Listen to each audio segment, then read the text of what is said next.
Hi friends, अस्सलाम वालेकुम। I am Oscar Ali and your watching technical बाजा। दोस्तों, आज हम आ गए नए फ़ोन के साथ सैमसंग का सैमसंग A20s। तो ये भी न्यू फ़ोन ही लॉन्च हुआ है। हम सैमसंग की अनबॉक्सिंग किए जा रहे हैं। यहाँ पर ये फ़ोन 33,500 की प्राइस में पाकिस्तान में लॉन्च किया गया है। अब हमने देखना ये कि ये फ़ोन आपके लिए अच्छा रहेगा या नहीं, इसके बारे में भी ऑनेस्ट ओपिनियन आपको देंगे। तो वीडियो कंप्लीट देखिएगा। अगर चैनल नहीं सब्सक्राइब किया तो किस बात की देर है, सब्सक्राइब कर दीजिए।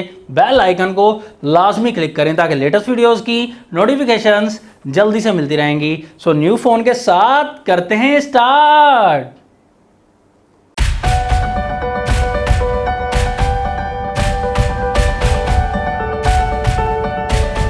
बॉक्स हमारे पास आ गया। यहाँ पर सैमसंग गैलेक्सी A21s का हम फुली अनबॉक्स करेंगे। सामने की तरफ पंच होल डिस्प्ले, डिज़ाइन भी आपको पुराने वाला नहीं न्यू वाला ही मिलने वाला है। और बॉक्स पर ज़्यादा कुछ मेंशन नहीं किया गया। यहाँ पर हमें जो कलर मिलता है वो वाइट कलर मिलता है। 4GB रैम मिलती है, 64GB इंटरनल स्टोरेज मिल जाती है।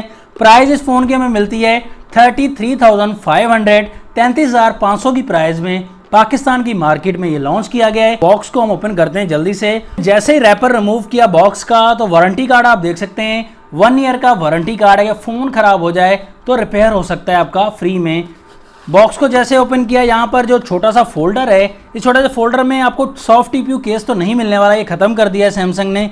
यहाँ पर डॉक्यूमेंटेशन सिर्फ मिल जाती है। फोन है हमारा, फोन की हम बाद में बात करते हैं। तो चार्जर जो आपको मिलता है वो 15 वॉट का मिलता है दोस्तों। पहले 10 वॉट के चार्जर आते थे इस प्राइस रेंज में, लेकिन सैमसंग ने अब इम्प्रूव किया है। तो चार्जिंग केबल भी आपको इम्प्रूव मिलेगी, टाइप सी वाली। लेकिन एक बात जो है, सैमसंग ने असूल अपना तोड़ा है कि हेडफोन्स को रिमूव कर दिया है। हेडफोन्स अब नहीं देता, जैसे वीवो ओप्पो वाले हेडफोन्स नहीं देते। सिम रिलेटेड टूल भी यहाँ पर मिल जाती है। बॉक्स को हम जल्दी से समेट लेते हैं। फ़ोन की तरफ जैसे ही हम आए तो फ़ोन यहाँ पर डिज़ाइन जो है आपको देखा दाखा ही लग रहा होगा पहले का, क्योंकि सैमसंग A51 जैसा डिज़ाइन है। हाँ, बैक साइड से शेप उस तरह है। डिज़ाइनिंग जो डायमंड कट है A51 में वो आपको नहीं मिलता है। यहाँ पर बिल्कुल फ्लैट सा डिज़ाइन है। यहाँ पर शाइनिंग आपको काफ़ी ज़्यादा मिलेगी और रेम्बो शेड्स भी थोड़े बहुत मिल जाएंगे। शाइनिंग काफ़ी ज़्यादा दी गई है और स्क्रैचेस पड़ने के चांसेस हैं, क्योंकि बैक साइड से फ़ोन ये प्लास्टिक बॉडी दिया गया है। तो ये डिज़ाइन वाइज तो अच्छा है दोस्तों। A51 जैसे कैमरास भी L शेप कैमरास दिए गए हैं। तो इस फोन के बैक साइड पर 4 कैमरास लगाए गए हैं। मेन कैमरा 48 मेगापिक्सल का है, 2.0 का अपर्चर है, 1.8 अपर्चर भी नहीं है। तो अपर्चर को कम जरूर करना चाहिए, ये सैमसंग ख्याल नहीं कर रहा। सेंसर कौन सा लगाया गया है ये कंफर्म नहीं है। सेकंड कैमरा 8 मेगापिक्सल का, यहाँ पर अल्ट्रा वाइड कैमरा है। थर्ड कैमरा आपको 2 मेगापिक्सल का मिलता है, मैक्रो कैमरा। फोर्थ कैमरा यहाँ पर 2 मेगापिक्सल का डेप्थ सेंसर के लिए मिल जाता है। LED फ्लैशलाइट यहाँ पर दी गई है और बैक साइड पर ही बड़ा सा फिंगरप्रिंट माउंट किया गया है। सैमसंग की ब्रांडिंग है। कहीं कहीं बड़ी बैटरी दी गई है 5000 mAh की। फाइनली बैटरी के मामले में भी इंप्रूव है ये फोन। फ्रेम प्लास्टिक का दिया गया है। A51 में, A71 में भी प्लास्टिक का फ्रेम दिया गया था।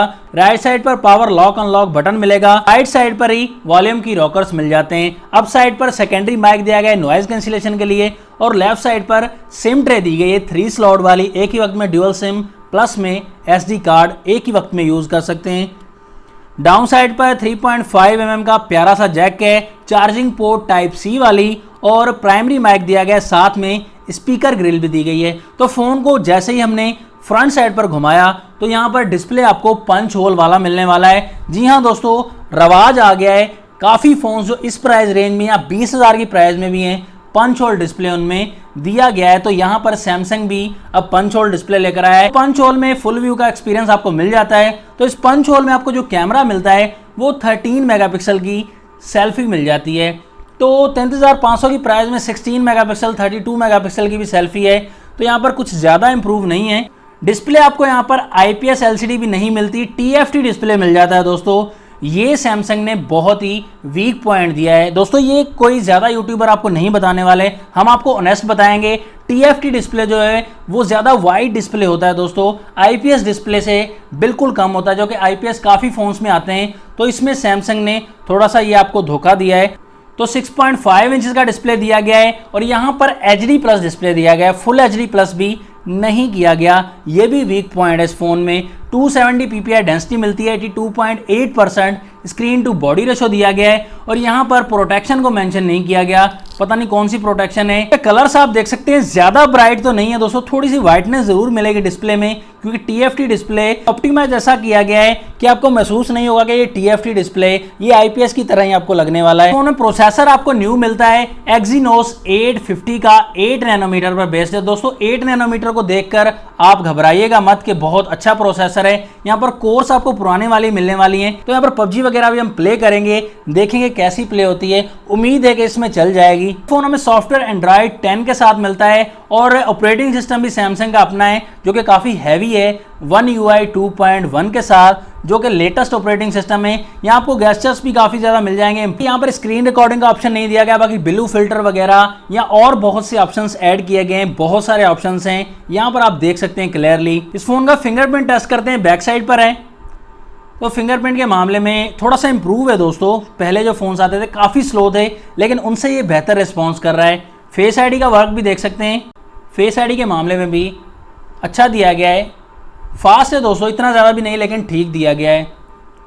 इस फोन के कैमरास की तरफ आते हैं, photo mode, portrait mode, panorama, pro mode, काफ़ी ज़्यादा मोड्स ऐड किए गए हैं। यहाँ पर वीडियो हम 1080p में रिकॉर्ड कर सकते हैं, मतलब फुल HD में रिकॉर्ड कर सकते हैं। 4K का ऑप्शन नहीं दिया गया। यहाँ पर लाइव फोटो हम देखेंगे, सैंपल्स भी काफ़ी ज़्यादा अवेलेबल हैं।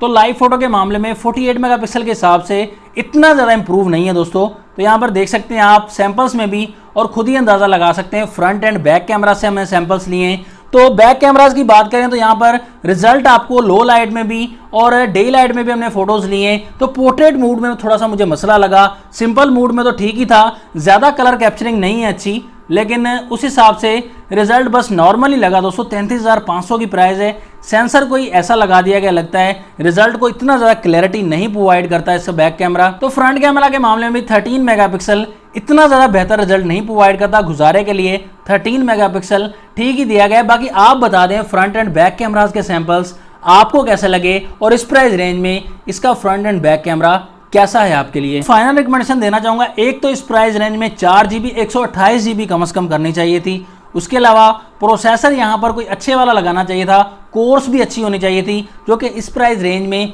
दूसरी कंपनीज का मुकाबला कर सकते हैं। बाकी डिज़ाइन में बैक साइड से फ्रंट साइड से काफ़ी अच्छा दिया गया है जो कि तारीफ के काबिल है। फास्ट चार्जिंग है, ये भी अच्छा पॉइंट है, स्ट्रॉन्ग पॉइंट है। प्राइस को थोड़ा कम करना चाहिए ताकि धमाका कर दे, ताकि ये फ़ोन प्राइस के हवाले से मार्केट में धमाका कर सके। तो आपको इस फ़ोन की प्राइस और इस फ़ोन का डिज़ाइन, इस फ़ोन का प्रोसेसर, इनमें से क्या अच्छा लगा आप कमेंट्स में ज़रूर टाइप कर दीजिएगा। नेक्स्ट वीडियो के लिए चाहता हूँ मैं आपसे इजाज़त। अल्लाह हाफिज़, पाकिस्तान जिंदाबाद।